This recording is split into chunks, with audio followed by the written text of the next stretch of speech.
Bonjour, je suis donc Neila Beller, journaliste aux Échos.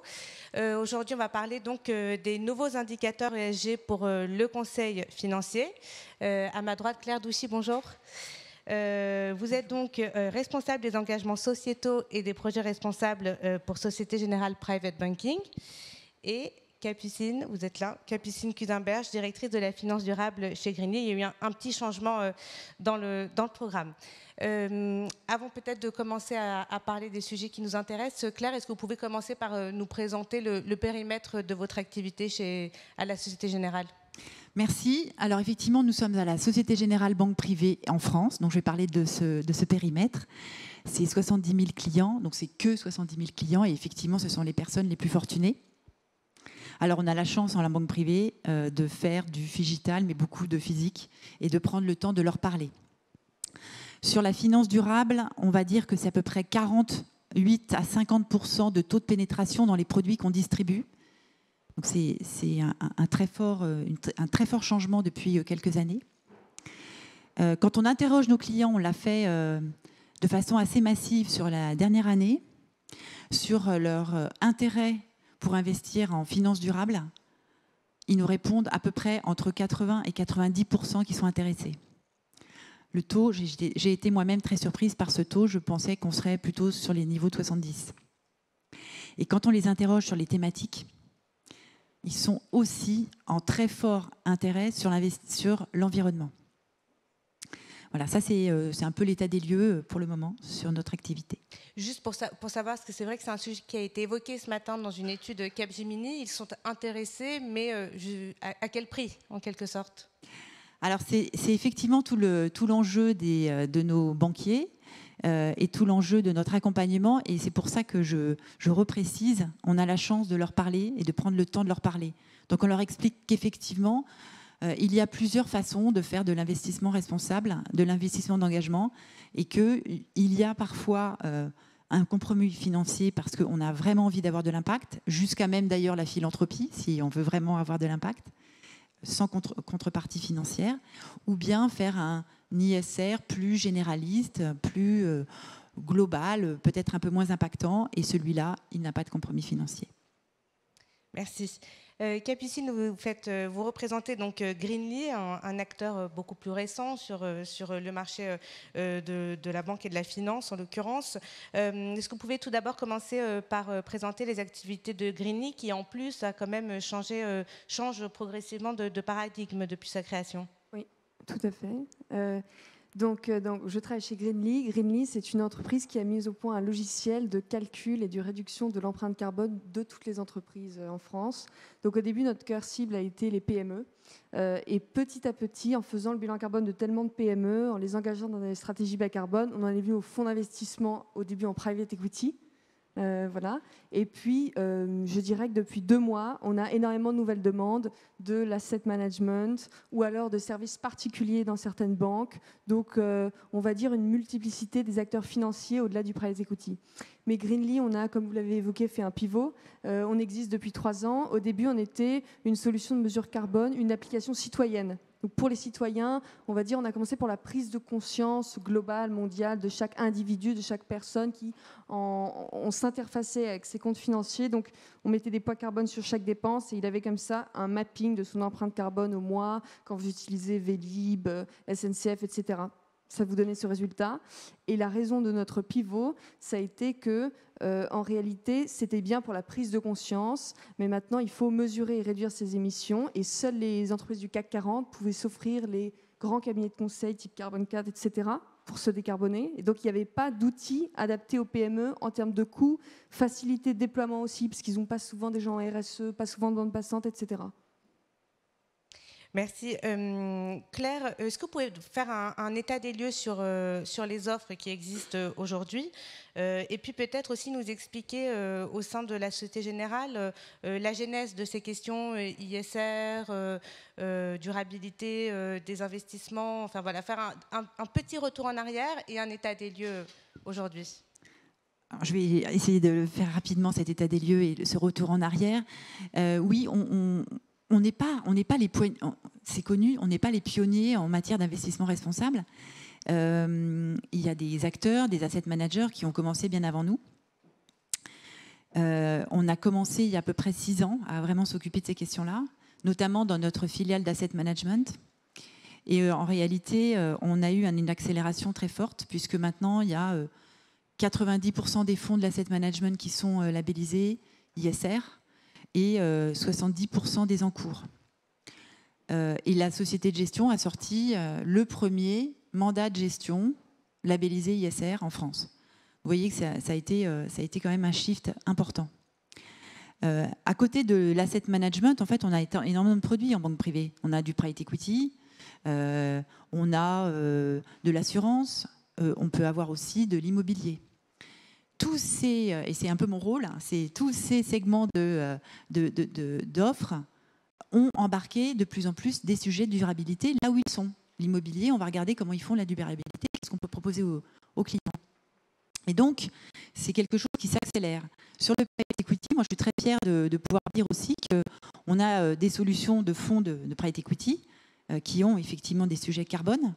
Et puis, on a une solution aussi très innovante, puisque on a comme partenaire une plateforme de crowdfunding en énergie renouvelable. Et donc, votre impact, il est immédiat, puisque c'est des tonnes de CO2 qui sont évitées quand vous investissez en direct. Cette plateforme s'appelle Lumo, pour ceux qui la connaissent. Voilà, donc je dirais maintenant sur la philosophie, parce que c'est important quand on parle de responsabilité, où on en est. Déjà, on a mis en place un comité d'éthique dans notre société de gestion, parce que c'est vrai que c'est intéressant d'en parler à plusieurs et surtout d'ouvrir, de ne pas rester entre soi. Donc on a ouvert à des membres de l'éthique, par exemple médicale. On a aussi ouvert à des ONG. Et donc nos 2 jambes pour cet investissement, je dirais, d'engagement, de sens, c'est à la fois un angle environnemental, et il y a urgence, on le sait tous, donc on va commencer par le carbone. Donc ça, on a vraiment fait... alors on l'a appelé chez nous le Climate Action Programme. Je ne vais pas le détailler, mais voilà, c'est un gros truc, on a sorti des fonds, voilà, on calcule la température des portefeuilles. Est-ce que vous savez à combien chauffe le CAC 40 ? Vous savez ça ? Le CAC 40, à horizon 2100, vous savez qu'on a normalement notre trajectoire de réduction des empreintes carbone à 1,5 degré. Et donc, en regardant tout ce que font les entreprises du CAC 40 et leur trajectoire, on peut imaginer effectivement, et nous on a mis au point une calculette comme ça, enfin quelque chose de un peu compliqué, mais validé par d'ailleurs un organisme de formation, ça chauffe à 3,5 degrés. Voilà. Donc, quand vous investissez sur un fonds qui est aligné sur le CAC 40, vous investissez sur du 3,5 degrés à horizon 2100. Donc ça, c'est des choses qui sont intéressantes. Et là, on a un vrai impact. On est au-delà de l'ISR, là, je crois. Alors, la deuxième jambe, après le climat, vous voyez que ça m'intéresse, le climat. La deuxième jambe, c'est le social. C'est le social et solidarité. Pourquoi ? Parce qu'en fait, on s'occupe de clients les plus riches. Et on l'a vu tout à l'heure. Il y a un problème de fracture sociale et de fracture de capacité d'épargne. Là, nous, nos clients, ils n'ont pas de problème de capacité d'épargne. Mais ils sont dans un pays où il y a d'autres personnes qui en ont. Et donc, on s'attache, et on s'est beaucoup attaché à travailler la solidarité. Donc, je ne vais pas le développer parce que ça n'a rien de ESG, mais en effet, on a lancé des produits qui donnent des sous à des associations. Et on en a donné à peu près 3 millions d'euros sur des produits structurés. Voilà. Capucine, est-ce que vous pouvez également dresser un état des lieux, puisqu'on est là pour parler distribution d'abord de l'offre et puis justement des différents canaux de distribution. Comment est-ce que vous adressez à vos clients ? Comment est-ce que vous accompagnez vos conseillers pour distribuer ces produits ? Alors déjà, il y a la réglementation qui a changé. Enfin, je dirais qu'il y a quelques années, il y avait plutôt des grandes initiatives sur le climat volontaire. Donc, on pouvait, un fonds, être signataire des PRI, on pouvait faire partie de la commission IC de France Invest, publier sur le CDP, publier son bilan carbone sur l'ADEME, comme ça. Mais c'est vraiment en choisissant de soi-même, de le faire par conviction. Depuis cette année, je dirais, il y a une réglementation qui oblige, et ça c'est inédit, c'est nouveau. Donc je vois 2 choses. Je vois dans les fonds TCFD, SFDR, article 9 par exemple, il faudra reporter en juin 2023 l'impact carbone de tout le portefeuille qui a été déclaré fonds article 9. Donc ça c'est nouveau. Donc déjà, j'ai des clients qui arrivent grâce à ça, qui se disent il y a une réglementation. Nous, il se trouve qu'on est article 9. Il faut qu'on le mesure. Donc, parlons-nous dès maintenant. Il y a ça, puis il y a aussi la taxonomie européenne. Donc, comment savoir qu'un investissement est vert? Donc, il y a 6 critères. Et il y en a un, 4e ou 5e, c'est le carbone.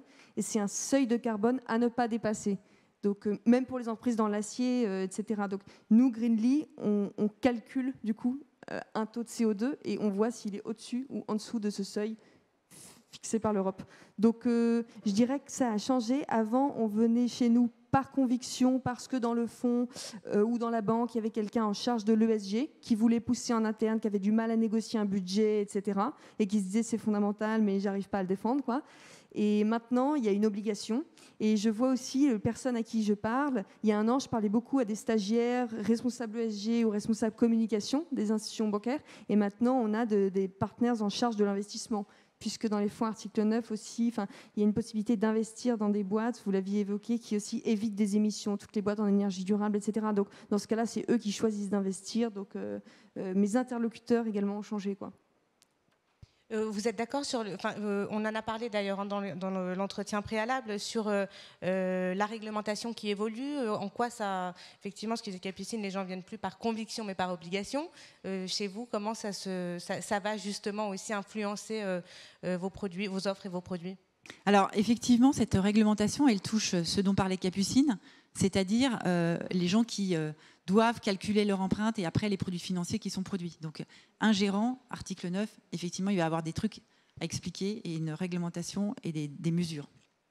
Et puis donc nous, on est aussi concernés de la même façon que vous, on a des produits article 9, mais on est aussi concernés parce qu'on est distributeur de produits. Et donc là, on est concernés d'une autre manière, c'est que, et c'est... Moi, j'y vois vraiment une opportunité géniale, mais c'est compliqué à mettre en place. C'est qu'on va interroger nos clients sur leurs préférences durables.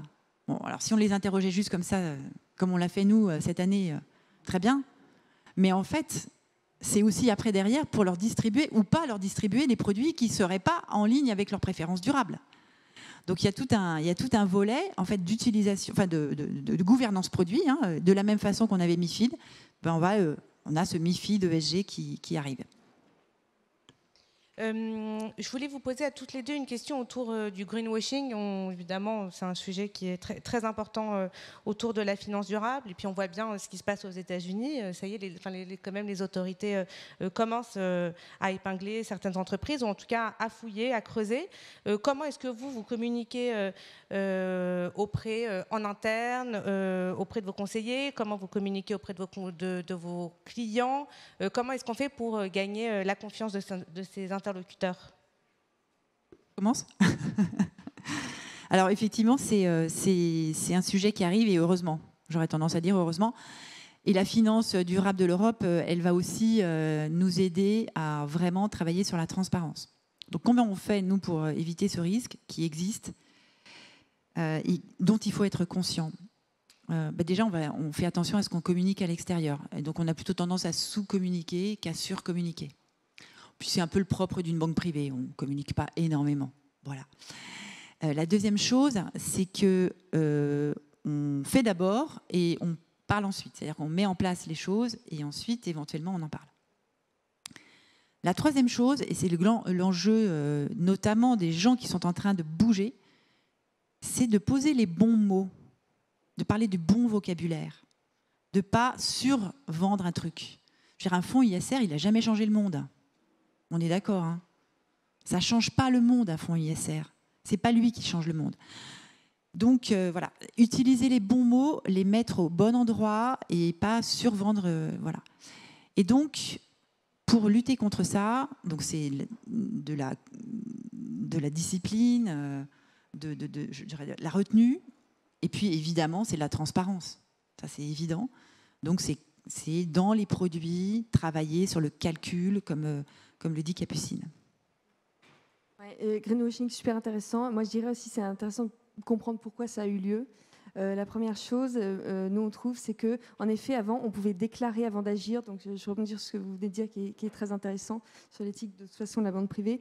Mais quand on était signataire des prix, des fonds arrivaient chez nous, ils nous disaient, on est signataire des PRI, Mais en fait, ça ne vous oblige pas à faire des bilans carbone. C'est juste, vous avez signé comme quoi c'était important, selon vous, de faire un bilan carbone. Donc, il y avait cette possibilité d'être signataire de plein de choses sur le climat, et en fait, sans obligation derrière de ça, enfin, de calculer ses émissions. Et la deuxième chose, je trouve que le greenwashing a eu lieu parce que les méthodologies de calcul en carbone étaient trop souples. Mais pourquoi elles étaient trop souples ?